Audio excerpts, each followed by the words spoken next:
There are basically 5 parts to creating this app.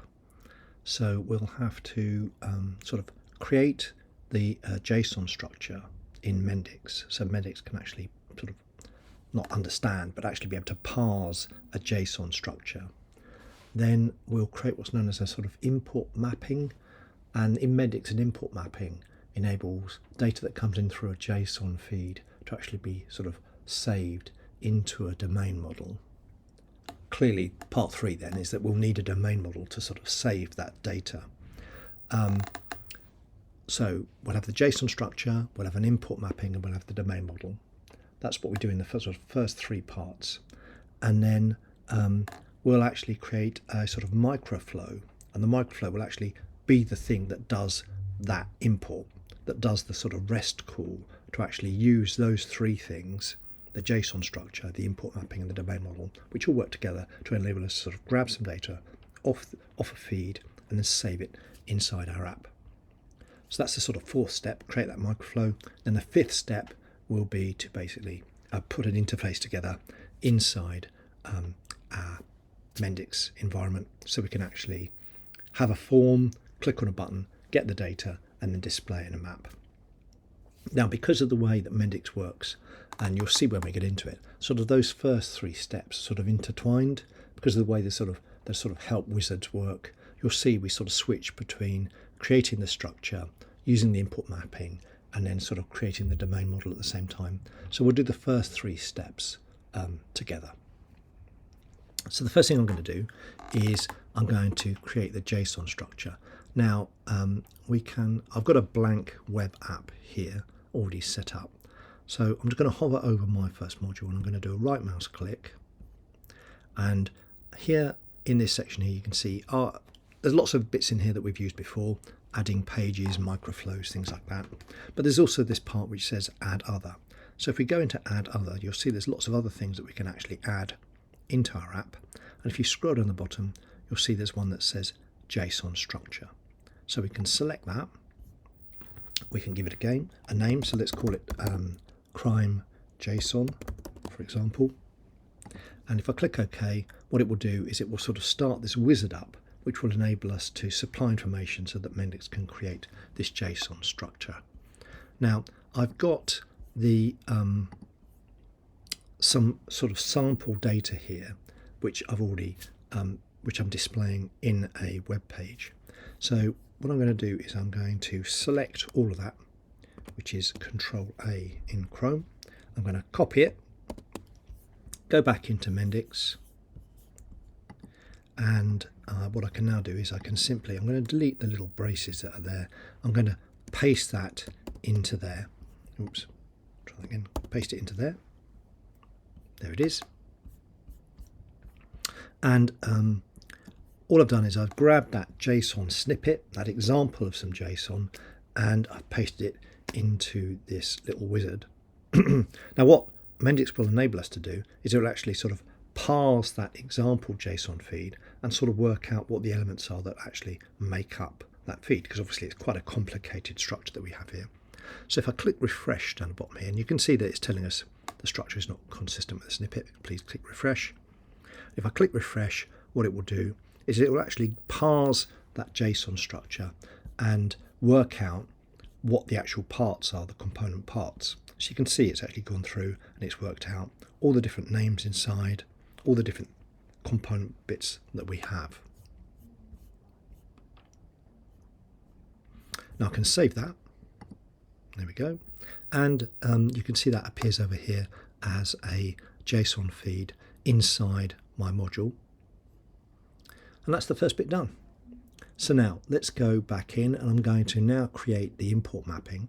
So I'm going to do a right mouse click, and again come down to the add other menu item, and we go down here and you'll see there's one that says import mapping.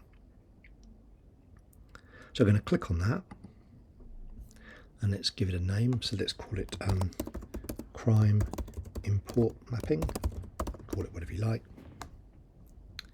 and click OK. So again, we're going to go through a number of dialog boxes that will enable Mendix to actually be able to parse that. So you can see the different kind of data services that are available, XML, web services. We're going to use JSON, and what I'm going to do is I'm going to select the JSON structure that we just created, which is crime JSON here. Now if I make this dialog box a little bit bigger, you can see it's gone through and it's tried to identify all of the parts that make up the actual JSON. Now by default,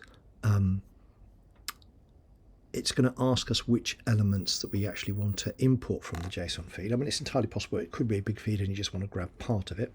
To make this example simpler, even though we're only going to use a little bit of it, I am actually going to check all. So we're actually going to grab all those bits of data and we're going to use them inside our app. Most of them we're actually not going to pay any attention to, but just to make the development of the app simpler, I'm just going to say check all at this point.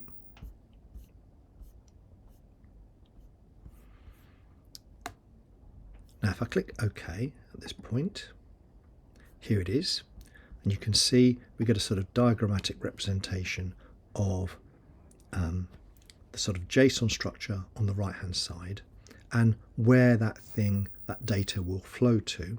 Now currently, of course, we don't have a domain model at all anywhere for this data to be set up. Now it could be quite a long task to actually go through and create a domain model with all the entities that would actually align with this complex JSON structure. But the nice thing about Mendix is that we can actually, up here, you can see it says map automatically. And what that will do is that will, if I tap it and close here, you can see what it's done is it's actually created the domain model for us, and that domain model actually aligns with the elements that will be coming in through the JSON feed. So you can see each of the elements here all the way down. Now if I go into the domain model, I'm going to open up the domain model now, and we should actually now see that we have actually got some items that have been created. So we can see we've got the location data, the street data, the JSON object, etc. Now the top level elements are named automatically. I'm going to rename them just so that it's more meaningful in this example. So I'm just going to double tap on the root and I'm going to call that crimes, and this one here, the JSON object. So we have one feed of crimes, and what that actually consists of is lots of crime data like that. So I've just, oops, let's just call that crime, there we go, like that. So I have top level feed, which is going to be a bunch of crimes, a list of crimes. We've got crimes.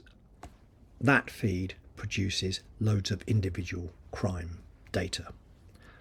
Now at the moment, you can see that this is yellow. And the way that this works in Mendix is that the default when we create this using the import mapping is for this data not to be persistable. In other words, it won't actually be saved into a database. But one of the things about the map widget in Mendix is it actually works with data that's saved inside a database, so it has to be persistable. So what I'm going to do is I'm just going to double tap on each of these, and you'll see that there's a little tag here to say make sure that we save the data. And as I do this, as I work my way through, basically tapping each entity, what we should find is that each one basically turns blue. So I'm just going to go work my way through and say we want each bit of data to be saved into the Mendix database. There we go, and we've turned them all blue.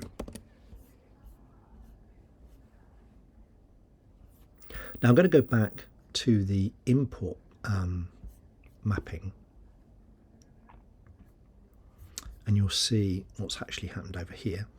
You can see that those have now been turned blue as well, just like that. Now, for the JSON feed, we're going to actually be supplying some data that will be used when the feed is actually in operation. As we saw, you basically supply the latitude and the longitude. Now we're going to need to have a representation for that in the domain model. So let's add a entity on at the top level, and I'm going to call it input, and let's add a couple of pieces of data to that. Let's have latitude, and latitude is a decimal, like that, and let's have longitude, like that, and again it's going to be a decimal.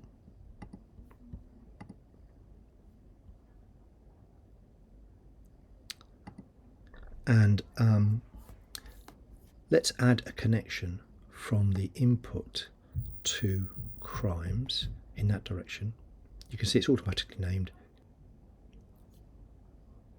Let's give it default values, and I'm going to open it up, and in here let's give it a default value. Now I'm just going to use some values that I know align with Kingston Town Centre, just so that if values aren't actually typed in, we've got some values that the data feed can actually work on, rather than having to deal with error messages because there was no actual number supplied. So I've got 51.412319 for the latitude, and if I go into the longitude, I can supply it with minus 0.300440, like that.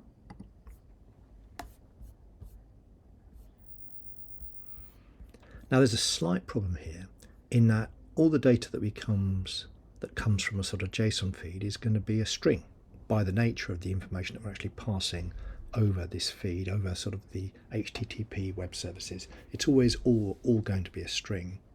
But of course our map requires the data that we actually use on the map to be latitude and longitude that's actually decimal.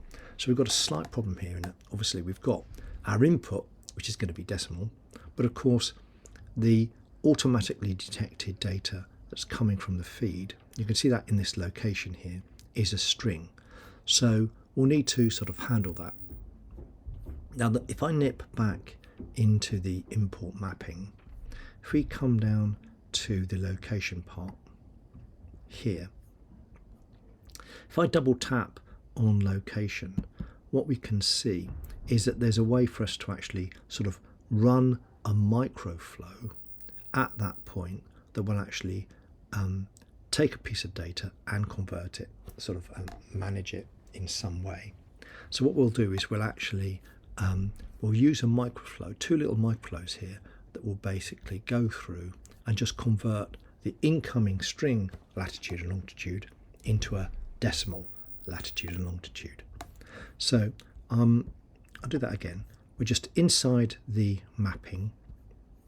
I'm going to tap on location, and it says convert using. Now obviously we don't actually have a microflow here, so I'm just going to go select, and let's create new, and let's call it convert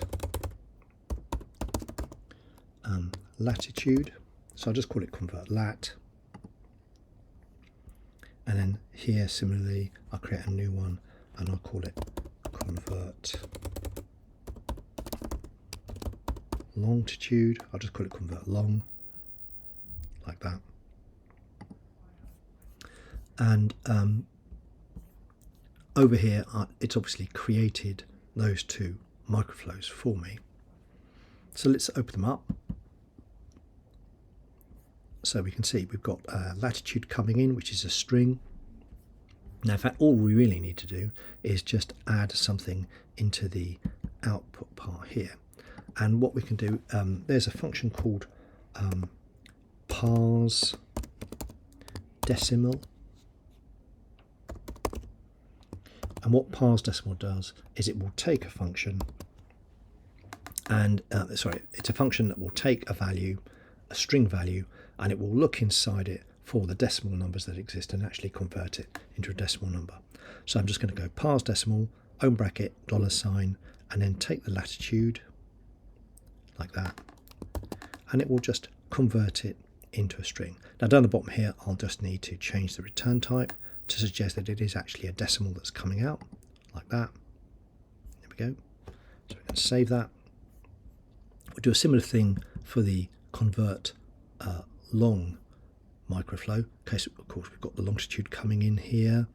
All I'm going to need to do is go over here and tap and type the same thing again.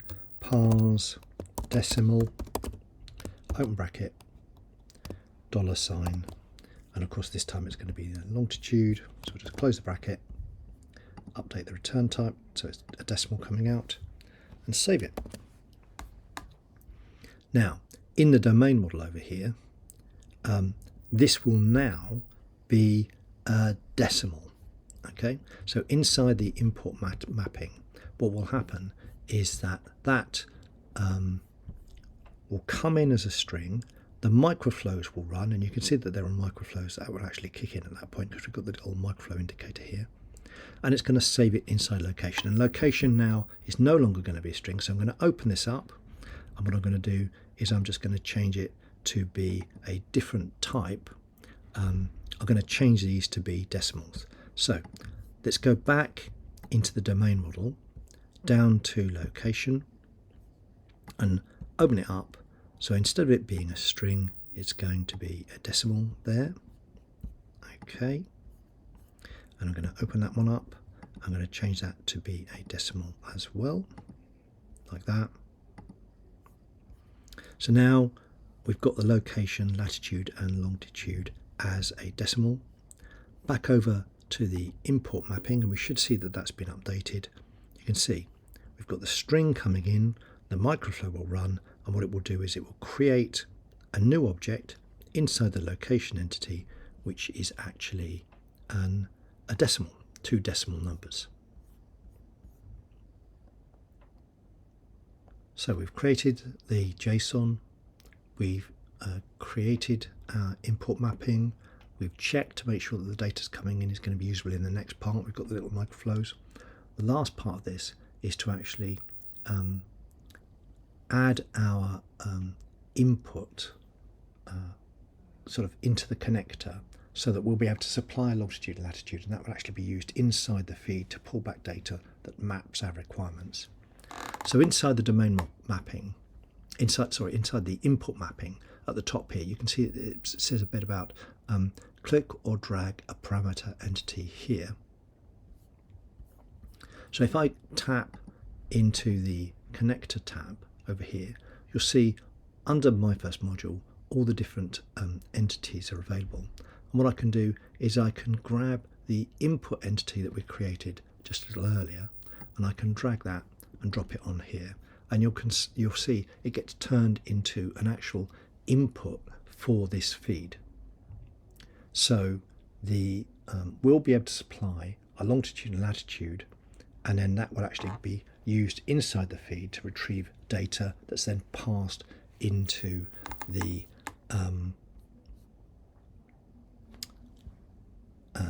domain model and saved inside our entities and attributes. Now I'm just going to open up crimes here, and we just basically say here, when that feed comes in, we're going to create an object, and we're going to set the association, and we're going to say it's going to be the connection between this and input. It's going to be that input crimes relationship. So you just set it up here, you just double tap on crimes, say create an object, and you say set association to be that relationship between the domain model that was automatically created and that input entity that we created. So I'm just going to click OK, and there we are. That's basically the creation of the JSON, the domain model, and the import mapping that we'll be able to use, so that when data is actually pulled in, it's saved correctly into our domain model. So I'm just going to save everything, and in the next step we'll construct the actual REST call, the actual microflow that will use all 3 of these elements together.